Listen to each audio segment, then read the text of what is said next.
Mr. Pradyot is the head of TIPRA, which is a regional party in Tripura.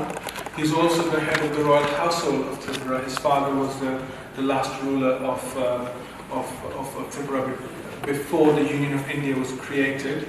I'm not going to steal his thunder, but he set up a new political organization that represents the people of Tripura. They've had quite a lot of electoral success. So without once again taking up the space, I'll pass on the microphone to him. Please give him a warm welcome.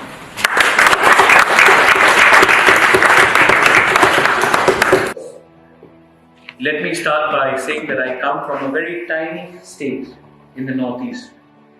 A lot of the honourable members of parliament, a lot of dignitaries here. When you think about India, you generally think about Delhi, Bombay, Calcutta, maybe Bangalore.